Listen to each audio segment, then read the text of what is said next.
Okay, ninimbuntaga ang akong message, gitagaan akong title, fit sa special number nila kaganiha, Kristohanon pagpakabana.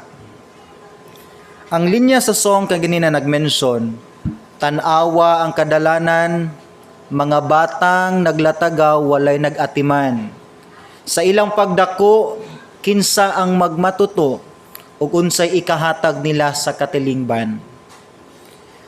Sa second part na nag-mention dito sa song, mga taong naulipon sa sala nga nagdaot sa kaugmaon. Asa sila paingon, aduna ba'y kasiguraduhan human ning kinabuhi ta sa kalibutan. Yes, ang song, dili lang siya nindot og tune, pero na siya'y content nga mutandog yun sa tong spiritual nga concern. Sa taud-taud ng mga Kristohanon, makasabuta sa message ni ani. Pero sa bag-o pa da sa Ginoo, mura ba siya curious pa sa unsagi message sa maong kanta.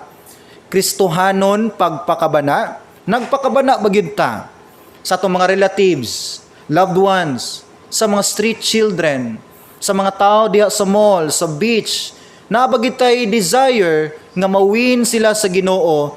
Tod kay likod nining atong pisikal nga kahimtang naagid tay kalag nga uhaw ug gutom gyud sa relasyon ni Jesus Christ.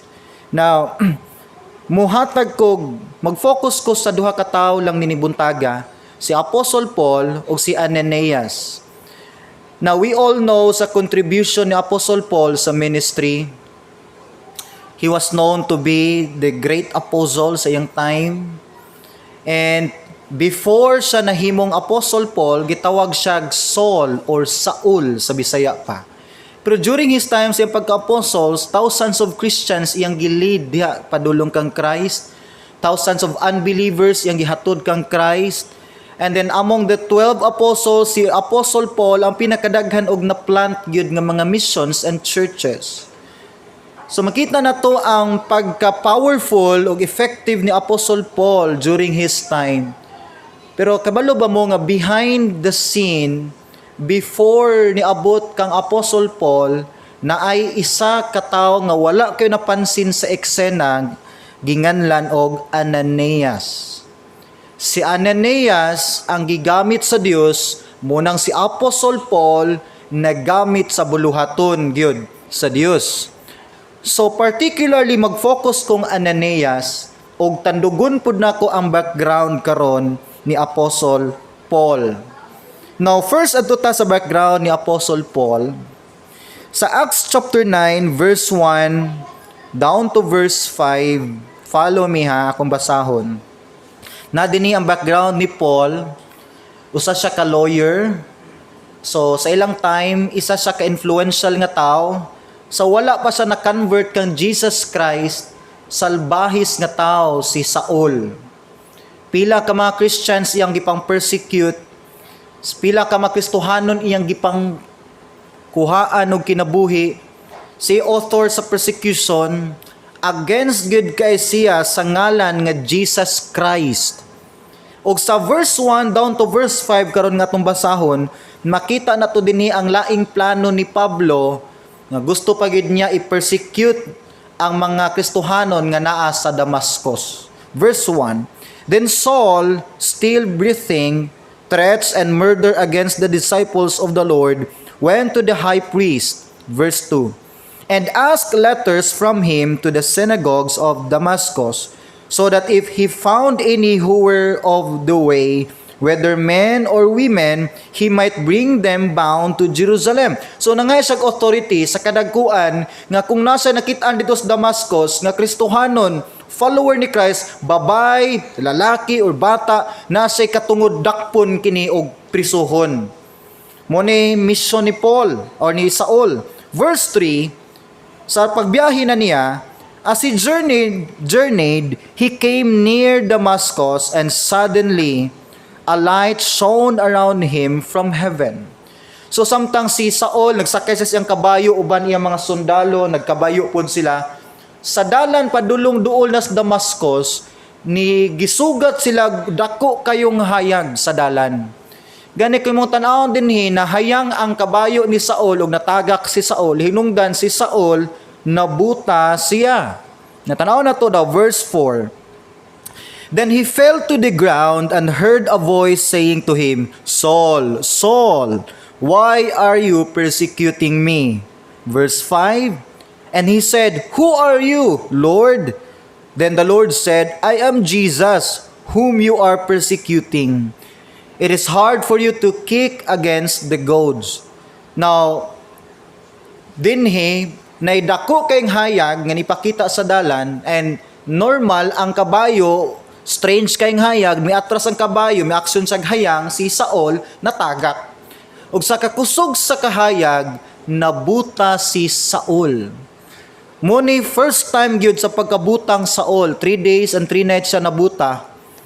And then pagkatagak niya sa kabayo, mingon siya, kinsa ka, Ginoo? Naitingog ni gawas, walay naong nakita, hahayag lang. Ingon wad ang tingog, ako ni mao si Jesus nga imuhang ginalutos.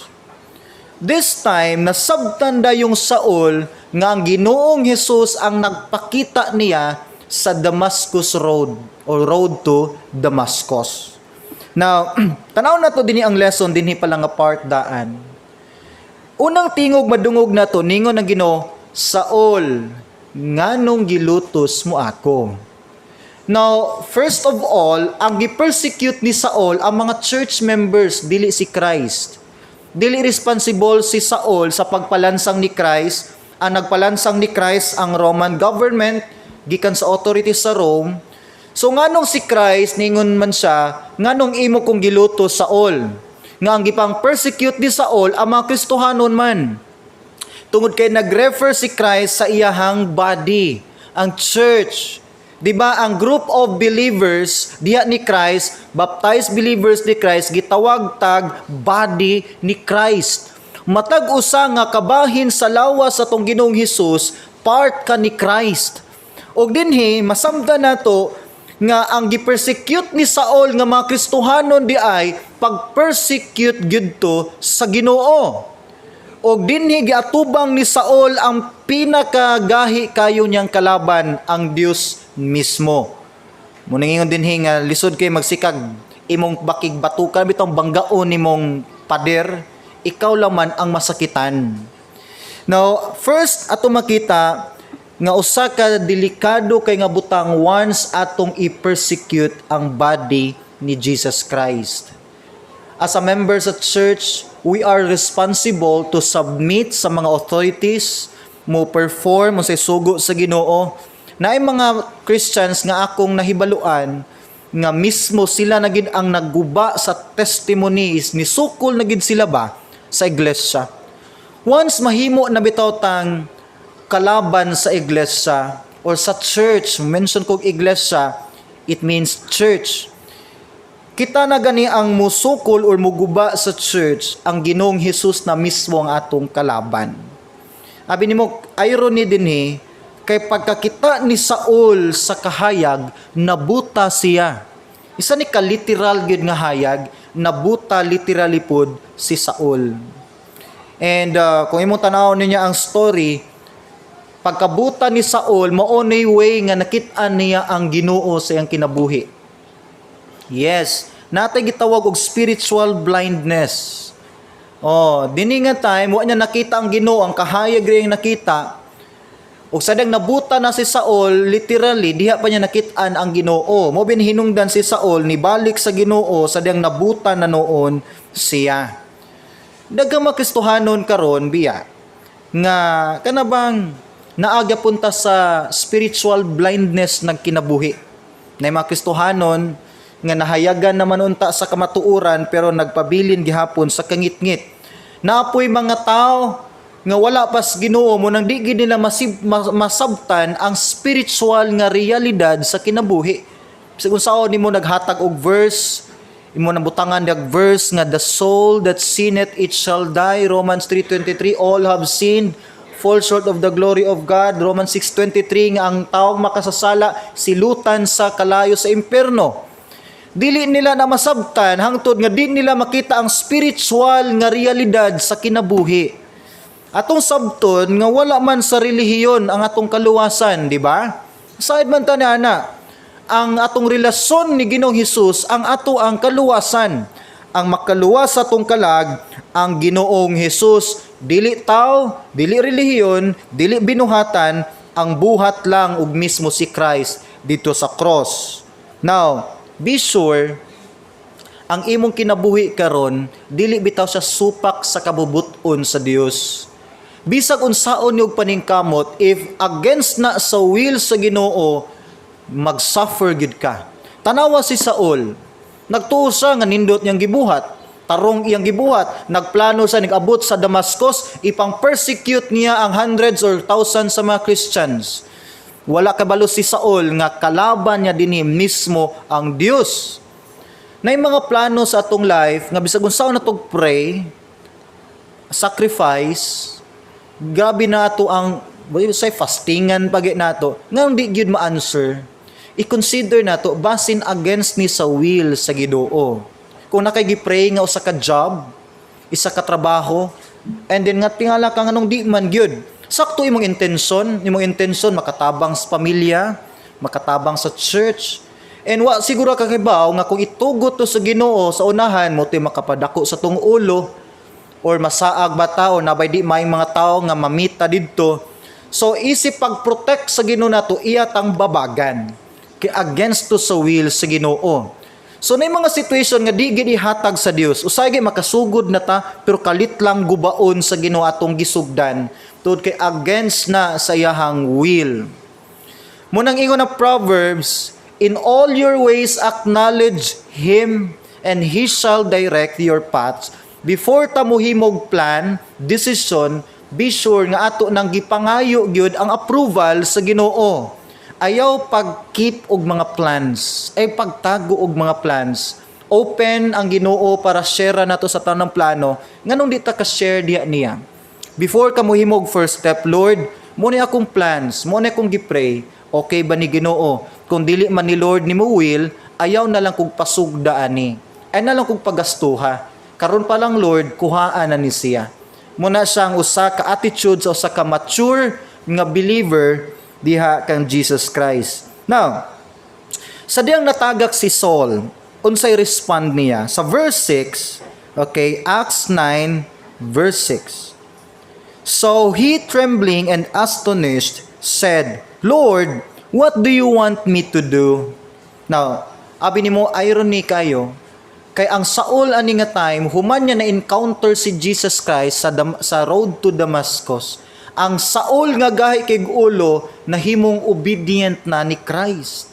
Kabalo mo, wala na nag-explain pa si Christ nga ako tong Christ ha nga gilansang sa cross. I-prove na ko nga ako ang Messiah, ako ang Christ. Wala na. Pag ingon ni Christ, I am He. Ako si Christ, nga mong gi-persecute Saul. Si Saul, mingo din siya, okay Lord. Tanawan, itawag na siya Lord, Master. Unsay akong buhaton, Ginoo. And you know what? Gibutahan sa siya, human siya nimong submissive. Gitagak sa siya kabayo, human siya ni submit o miduol sa Ginoo. Na di ba common na siya nga senaryo sa tong life? Hutdan sa ta diha ta makahangad og langit. Samdan sa ta diha ta magapangaytabang sa Ginoo. Tandugon sa Ginoo ato ang pamilya diha ta muduol na sa Ginoo. Common kani siya nga senaryo. Mo bitaw na ang point dinhi, ang lesson dinhi nga kung ang Ginoo naghatag nag-sign sa atong life, gipaduol na ta niya ato ng tagaag panahon. Di na to hulaton nga tagak patas kabayo sa Mang Pablo, ano ra bay kabayo ron? Ug sa lain ta niya itagak, no? Na pa may baka. Pero okay lang matagak sa baka nakas bukid. Ang point na ko is di na ta kinahanglan butaan sa Ginoo para makakita ta niya. Amen. Nindot kay serve sa Ginoo nga kumpleto atong lawas. Tanawa si Saul, nabuta sa ani nga time.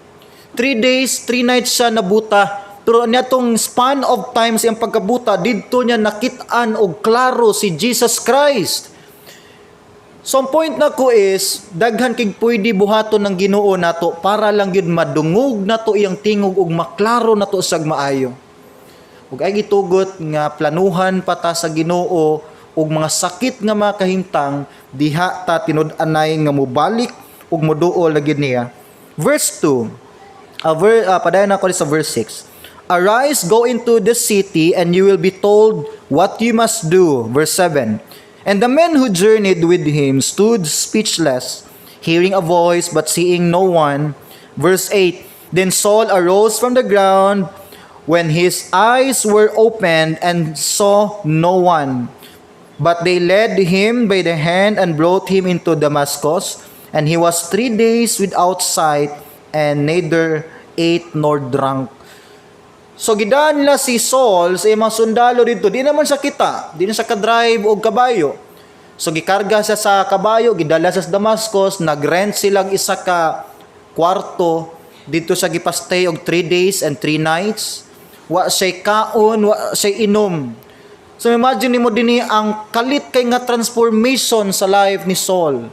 Before, na-enjoy niya yung life, na si power, influence, kwarta, na friends, physically fit. Pero this time, pagkatagag niya sa kabayo, ikaw daw si Saul. Kalit nawala mong pananaw. And then, unsay mo ma-feel? You know what? Ang tao nga wanay pananaw, murabag 80% sa iyang life matandog yun. Unsay mong buhaton? Unsaon niyo pag-meet sa mga friends? Unsaon niyo padayon sa imong trabaho kung wa na kay pananaw? Munang wa say gana mo kaon, wa say gana mo inom. Tanawa si Paul o si Saul, inani siya ka-depressed, inani siya ka-discouraged sa iyang situation. Pero you know what? Sa inani nga situation ni Saul, dali kay siya giistorya sa Ginoo. Di ba tinuod? Sa atong down nga mga situations, dali kay ta istoryahon sa Ginoo. Kita pa sig pangita Ginoo. Basta nata sa down na to nga situations. Now, anita sa background ni Ananias. So si Saul nasa sa Damascus, and here comes Ananias. Si Ananias na pod ang gisugo sa Ginoo para duulon si Saul. Okay, Acts chapter 9 verse 10 down to verse 14. Now there was a certain disciple at Damascus named Ananias. So first of all, the background of Ananias, he was one of the disciples of Christ. Isa siya ka disipulo na siya good nga reputation nga disciple, taga Damascus si Ananias. And to him the Lord said in a vision, Ananias, and he said, Here I am, Lord. Verse 11. So the Lord said to him, Arise, go to the street called Straight. No. Ilang dalan dito kay sa ato paning dalan nga ron Tulid. Ang ngalan silang dalan kay Tulid, so di gini pwede mahiwi. And inquire at the house of Judas for one called Saul of Tarsus, for behold, he is praying. Now, one thing or good thing about Ananias, inani siya ka-conscious ug sensitive sa tingog sa Dios. Pag ingon sa Dios, Ananias. Ingon siya, okay Lord, naara ko unsa man. Kabalo ba ka dagag higayon sig tawag ang Ginoo nimo, di gyud ka kadungog. Ngano di ta kadungog kay nga to ang spiritual ear busy kayo sa uban nga mga butang. Usahay na palibutan tas kasaba sa ato ang kalibutan. Bombing diri, gera sa Ukraine, napay tension sa Middle East, tension dia sa Spratleys Island, napay election nga gubot kayo, corruption, napagitay mga personal problems sa tong pamilya, saba kayo ang palibot to the point di na ta ka-recognize sa tingog yun sa Ginoo. Kabalo ka sa buhaton sa Ginoo kan di ta kadungog. Iyang tandugon ang ato ang mga personal nga mga butang. Padadaan tanyag problema, tanan tanyag mga kakulian. Inomdom mo katong illustration nako nga panday. Nagsisag panday dito sa two story nga balay. Sig kay natagak man iyahang martilyo. So pagkatagak siyang martilyo, hasulan na sa munaog sa ubos. Nya namay kanabitawong puli kanang PC bitaw nga birabiraho nya nay balde na dito sa ubos. So namalihog siya sa tao nga puniton ang yang martilyo ibutang dito sa balde, biraho niya padung sa taas. Karon siya sagit wa may mo duol, wa may naminaw. So Brad, palihog ta Brad, wa gi mo hangad niya. So yung gihimo naman siya lunchbox, iyang balunan, siya ihulog ka ni nako no. Naagid guri mulingi kay humba ra bag hamonada tong giandam sa akong sawar sudan ako. Kailan mo hamonada, no? Di ba lami kinang hamonada? Mga karang tao kusugi mo luto ana. So yung gitagak yung balunan, pagkatagak sa balunan na sakto gyud na gyud tong tao nas tungod. Hagtok yun. Di ba? Ana man tao sahay. Yaw-yaw din siya. Pagka tanaw niya balunan, usa pa pagkaunsa nga wa magid natandog, igo ra gikuang balunan nilakaw, mikaon. Abi ni mo usahay, inana biya ta no. Usay tagakan nata sa Ginoo, magito balunan ang gitagak. May gani dili bairan, di gabas, or dili baka maso ang gitagak. Dili man gud ta kahangad. Sige na tagpunit sa blessing, tanaw sa blessing, sige tag-enjoy sa blessing, and di ta kahangad ba, Lord, ay salamat di aning mga butanga. Usay tagakan ta sa Ginoo kalit nga mga problema. Si Paul or si Saul, trahedya iyang na-encounter pod. Usay ang mga trahedya sa atong kinabuhi biya tingog na sa Dios. Tanawon sige gamit niya nga tingog sa Ginoo sa Leyte. Unsay tingog sa Ginoo sa Leyte during sa bagyo, ang nature. Gitandog sa Ginoo ang yuta, nag-landslide, nag-tsunami. Kaya ang tingog sa Ginoo dili lang usay sa mga problema, even sa mga tingog sa kinaiyahan. Atong December, unsay tingog sa Ginoo gigamit pagpukaw sa tao, sa pagkatulog sa atong pag-alagad. Si Odette, mugamit ang Ginoo bagyo pagkuha sa atong atensyon. Daghag pwede gamiton ang Ginoo nga tingog pagkuha sa atong atensyon. Now sige daw. Hinuktuki daw basin ka ng problema nga nahitabo sa iyong pamilya, tingog na sa Dios. Nya hangtod kanus aman ta maminaw. Kana nang daghan ng madamage, daghan ng maguba nga relasyon, daghan ng mapagan, daghan pagkuhaon ng Ginoo nato diha ta makasangpit na gyud Ginoo tud anay ngong balik niya. Dili church ayaw hulat nga kuhaan patag pananaw sa Ginoo. Yes, buhaton sa Ginoo tanan, makuha lang ang atong atensyon.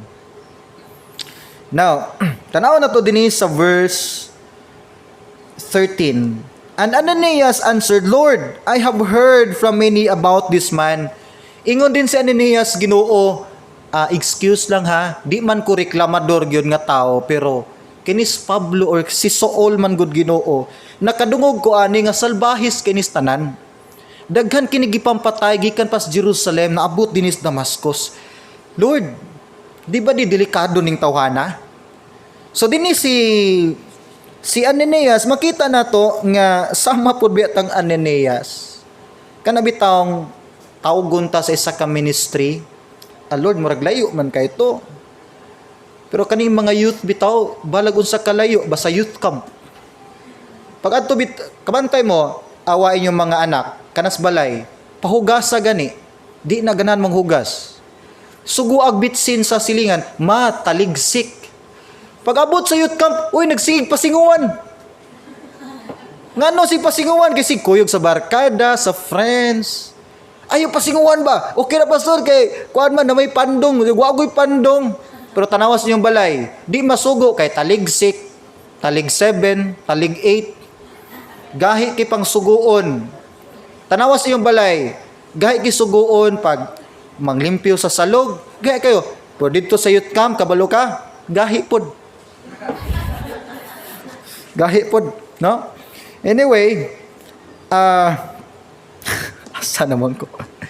Lesson number 1, not everyone can be Paul, but everyone can be Ananias. Yes, lahi si Paul, lahi si Ananias. Kabalo ba mo, pagka-convert ni Saul, iyang name nahimo ng Paul. Oh, inana sila na kanang imong old life na puy old name. Sadang nanakas Ginoo na kay new name. Ano na bitaw ko mag-ilis ka kog name no? Kay kanya akong name John sa una pa man ni hangtod karon mo nang unsa kay new name nimo. Ikaw Brad Weng. Weng man to sa una. Karon nanakas Ginoo unsa may imong ngalan no? Pwede ba ka rin no? Ang nickname siguro mo usab. Si Paul. Now, si Paul, usa siya ka-talented kayo nga preacher. Mayo sa manulti. Basaha ang book of Romans to Colossians, Philemon. Tanawa manulti si Paul. Very creative. May kasa mo argument. Tungod kay lawyer si Paul. So in terms of speaking skills, naana ni Paul. Na si influence. May sa mutudlo. Okay? Muna part ni Paul. Kinsa si Ananias. Ang life ni Ananias layo kay sa life ni Paul. Murag dinhi si Paul, si Ananias dinhi lang. Gani mura ni ang first time na mention ang name ni Ananias.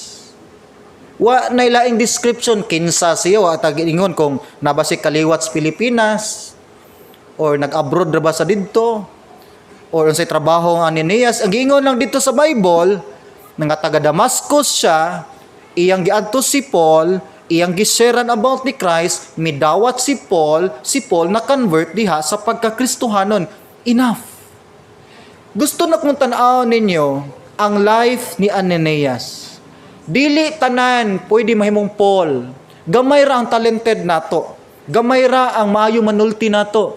Gamay ra ang nay gift of speaking nato. Pero tanan ta pwede mahimong Ananias. Gusto na ko tan-awon karon ang imong life isip ikaw si Ananias. Tan-awon daw nato daw.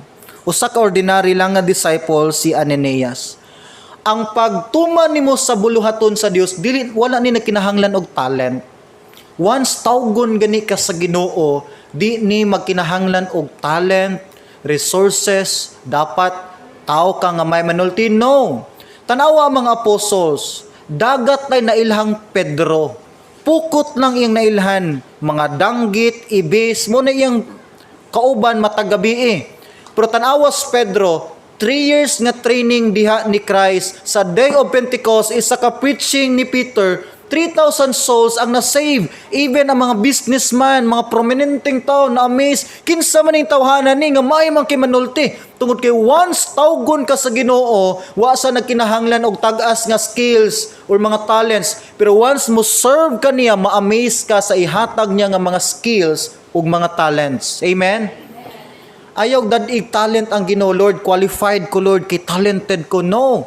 Heart ang gipangita sa Ginoo, dili imuhang naabot. Once na kay heart para sa Ginoo, siya muhatag sa tanang butang nga wala nimo nga kinahanglan sa imuhang calling. Munang natingala ang mga apostles, mananagat lang sila, discriminated lang sila, pero bisan ang mga negosante, mga kings, queens, natingala sa ilahang sinultihan. So once mo go ka para sa Ginoo youth, unta na mo'y nabitbit sa atong youth camp. One day, hopefully, isa ninyo mahimong mga preacher, evangelist, soul winners, sa atong mga men o sa atong mga ladies, one day, mahimo kang discipler. One day, mo bitbit kag Paul din ikaw si Ananias. Pangitaa ang mga Paul nga nadas gawas. Dagag Paul nga giandam na sa Ginoo. Naghulat lang sila duolon nimo. Na normal, inanam kita sa Lord, murag salbahis man kining tawhana. Ginoo, kanira bang tawhana judgmental. Lord, dato raman kini siya. Ginoo murag di ni maminaw nako. Normal na siya. Pero tan-awa dinhi ang verse 10. Sa verse 15. Tanawang verse 15 ha. Sa diyang nireklamo si Ananias nga dili niya kaya isulwin or basig di niya kaya isulwin si Saul. Verse 10. 15. But the Lord said to him, Go, for he is a chosen vessel of mine to bear my name before the Gentiles, kings, and the children of Israel. So magkita na to dinhi, ngayon ang Ginoo, ayaw kahadlok Ananias. Ako nang gi-prepare ang heart ni Saul. Di na ka dapat mahadlok. Ako nang gi-ready ang heart, gibutaan na nako sa, gipahambol na nako sa, aron dali na lang nimo ang pag-share ngadto niya. Sakto. No, once ang Ginoo naa sa atong mga plans, once in line ta sa will sa Ginoo, wala gyud gahi nga tawo, walay lisod nga kumpanya nga applyan, walay tawo nga pilosopo, walay gahi nga unsa ba nga mga problema, kay once naa ka sa will sa Ginoo, ang Ginoo gi mo prepare sa imuhang agianan. Amen. And look at Paul. Grabe siya kasalbayos nga tao, pero that time sa pagstorya nilang Ananias, submissive kaayo si Saul. Wa siya question. So tanaw na to si Ananias, usa siya ka humble nga tao. You know what? Once humble ka nga Kristohanon, dili ka sige reklamo. Pero ang tao bitaw nga tasog pride, reklamador. Pero kanabang tawgon ka sa Ginoo, Lord, murag magdi na ko kaya, Lord, murag tiguang naman kay ko, Lord, bata pa man kay ko, Lord, murag dapat muhamtong sa ko. Dagan kay tag concern. Kay once mag-complain ta sa Dios, it means nagsalig ka sa imong ability, dili siyang abilidad. Kay once totally humbled magud ta, tanang mga imposible ato na maihatag gud niya tanan. Lord, ikaw ang bahala nako nining butanga. Now, conscious pud si Ananias sa tingog sa Ginoo. Dali kay sa gi-communicate sa ato ang Ginoo. Now, pagduol ni Ananias ngadto kang tanaw verse 17, ato ni siyang basahon. Pag-abot ni Ananias, miadto siya sa dapit nga gipuy-an ni Saul for 3 days. 17, and Ananias went his way and entered the house, and laying his hands on him, he said, Brother Saul, and the Lord Jesus who appeared to you on the road as you came, has sent me that you may receive your sight and be filled like scales. And he received his sight at once, and he arose and was baptized. So ingon si Ananias, pag sud niya didto, nakita niya si Saul, nabuta si Saul, and then siguro niwang kay sagnaw, ingon siya, Brother Saul, gipadala ko dinis Ginoo para pasabton ti ka. O makita na to din ilang conversation nga wala gi reklamo si Saul. Iyang gilayhan si Saul, pray over niya si Saul, ug ang pagkabuta ni Saul, nakakita si Saul gikan anak nga time. Yun ang Bible, nangatagak ang murag mga scales iyang mga mata og nakakita og balik si Saul. Gikan anang time gitawag siya, gunahimo siyang apostle na ni Jesus Christ. Kung mo tan-awon gani ang previous or ang sunod nga mga verses, niwali dayon siya sa ato ang Ginoo. Now, ikaw si Ananias, kinsay imuhang Paul? Hinumdum ko, naman diri si Nanay Lita, no? Kauban nung mag-church before, Kuya Alan. Ang story sa conversion, ang unang na Christian sa akong family, akong mama man. Mama. And nag-abami sa sangi. So sa akong libaluan, si Nanay Lita ang nag-invite sa akong mama sa church. Muna akong mama nakaila ni Christ o nakadawat ni Kristo. Nahimong Kristohanon. So si Nanay Lita ang nahimong Ananias kang sa akong mama. Akong mama mo nahimong Pablo. And then akong mama pod 7 or 9 years na gipray akong papa nga makadawat og Ginoo. That time akong papa punog bisyo, inom, sigarilyo, uban pang mga bisyo. Gani ginatunglo pa niya mag-Bible study sa una sa balay, damo sa sangit. Iya pang ginabalikas ng mga kaubanan sa church. So pagkaunsaa nga gitagaan og sakit sa Ginoo akong papa nga di siya kaginhawa. Kung mo masay pulmonya. Abi na og patay na ko amahan gidayungan sa padulong sa highway nga green nag yung naong. Ano yung oxygen? And mo to'y tawag sa Ginoo sa akong amahan. Ang church nga ginabalikas sa akong amahan, maoray church, maoray mga tao nga nibisita niya sa ospital, nagpray over niya, o nagpakabana niya. Kung ako masipyat, pag human niya, pag out niya sa ospital, second life niya, Ingon siya karong Domingo, manimba dayon ta. So kung mama na po'y nahimong Ananias sa akong papa. Kung papa na po'y nahimong Pablo, kung mama nahimong Ananias. And grasya sa Ginoo na dalami tibok pamilya o naami karon nag-serve. Namdom ko ni Ate Yasmin, no Ate Yasmin. Si Ate Yasmin nag-Bible study mi sa ilang balay diha. Di ko malimtan usa ka Bible study nimo ni dawat din sa Ginoo. Pero ang nahimong ako nag-share lang ko ka Ate Yasmin sa gospel. Ang nahimong Ananias ka Ate Yasmin si Ate Jackie, Sister Jackie. Siya mo naging pastor, Bible studyhan ako igsuon para makadawat po siya sa Ginoo, sa kaluwasan. So si Sister Jackie ang nahimong Ananias kang Sister Hasmin. Sister Hasmin, napod siya gipang sharean, siya po nahimong Ananias ngadto iyang gipang sharean. In ana ang point, ikaw si Ananias, kinsay imuhang Pablo? Kinsay Paul sa imong life? Nana ba kay naduol? Nana ba kay naingon nga, uy, sis, ato daw tag church, basin didto ka istoryahon sa Ginoo. Nana ba kay naduol, mingon ka, Brad, pwede ko nimo tagag time, i-share nako kinsa si Christ sa akong life aron makit-an pud nimo unsa siya ka powerful sa imong life. Nana ba kay naduol, nana ba kay na pray over, nana ba kay na lay hands, nana ba kay na guide as Ginoo, nana ba kay Paul nga nadala nimo diha sa tiilan sa Dios. Ug mo ni mission biya nato. Mo ni reason, no dili ni option nga ato lang well, depende Pastor John kung ganahan ko. No, my friend, isa ni ka kuman sa Ginoo. Ang evangelism, ang pag-share ni Christ dili ni option nga mura ba ganahan tag dili. Part ni sa atong life. Mo ni reason nga nung si Christ namatay sa cross, gawas nga iya tang gisave, gusto niya nga mo share pud ta ngadto sa uban. I-share pud nato ang good news ngadto sa mga nagkinahanglan. Numdum ko before na isa ka youth miduol na ko, youth na mo sa Davao, insya. Pastor John, di na ko mo soul winning, di na ko mo share ni Christ. Kasi nga naman, insya nga, kapila ko gi-reject, gikatawan pa ko sa akong mga friends.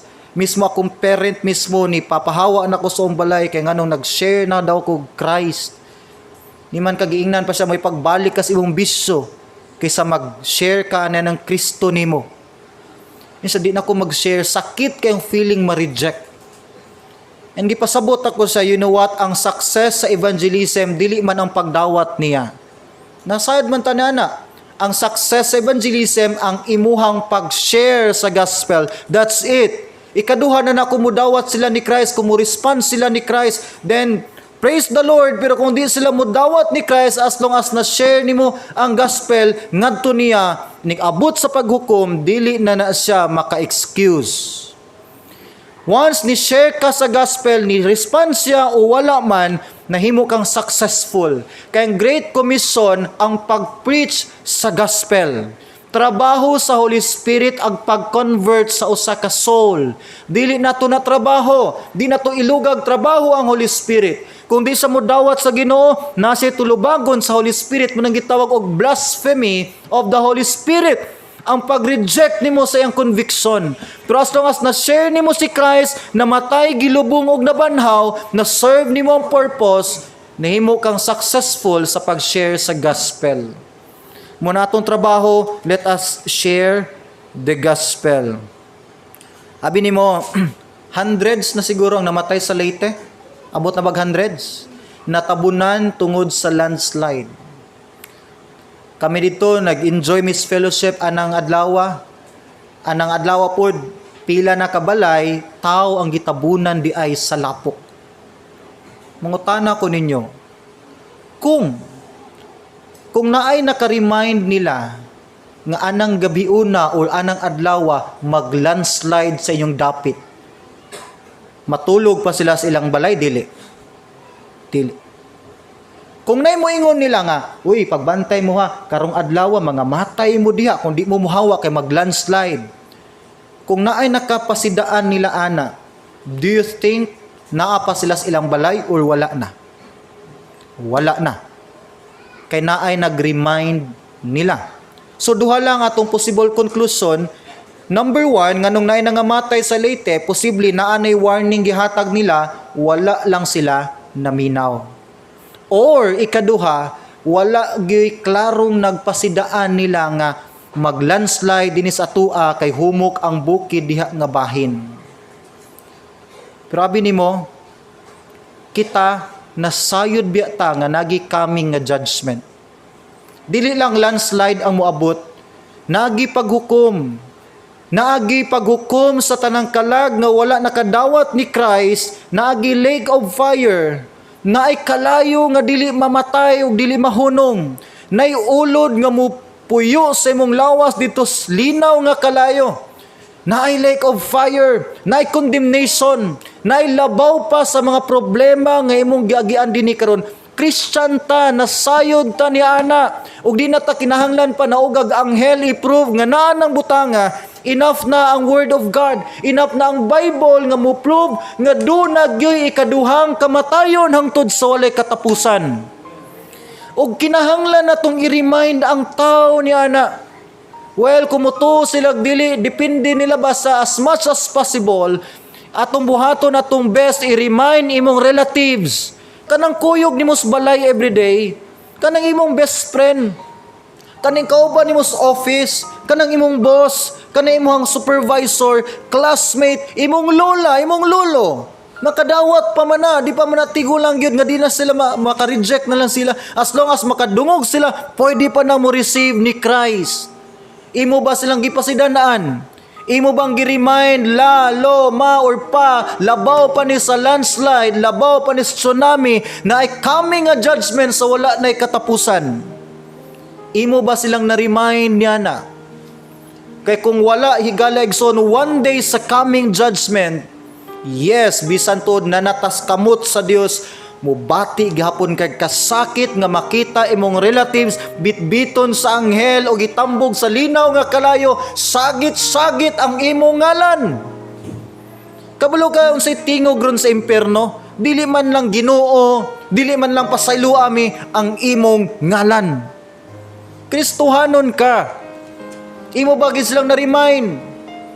Ug one day wata kabalo kusog kay tingog karon sa impierno sa imuhang ngalan, nganong wa ko nimo seri, wa ko nimo sangyawi, wa ko nimo sulti, kuyog tagbalay, namatay na lang ko, wa gyud ko kadawat na ng Christ nga imong giingon.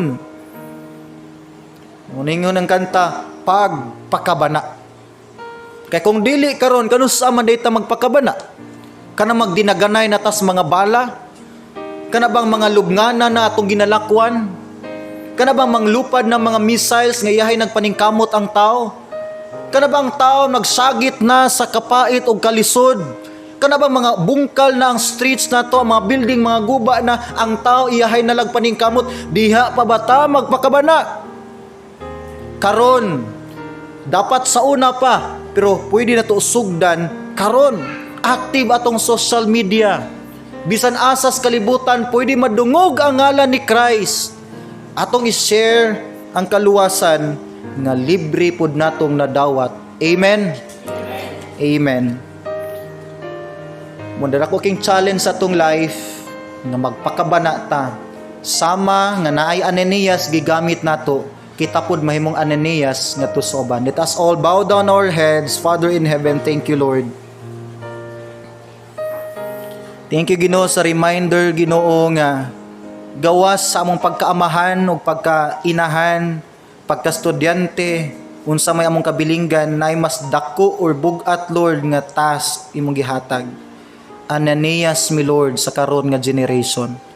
Dili man siguro mi samang Pablo nga may manulti, may mo preach, bright, Ginoo, pero kaming tanan naa sa level ni Ananias. Tanan Ginoo moagi gyud sa level ni Ananias. Ordinaryo lang mi Lord. Pero kung imo ming tawgon Ginoo, pwede mi mo share kinsa si Christ sa among life. Pasayloa mi Ginoo sa mga butang nga among nahimo. Pila ka tuig ming wala nagpakabana sa gospel. Pero Lord, tagay mig chance nga pangitao na mo Ginoo ang Pablo sa among kinabuhi. Mo function mig balik Lord, isip Ananias sa karon nga henerasyon. In Jesus' name we pray. Amen and amen.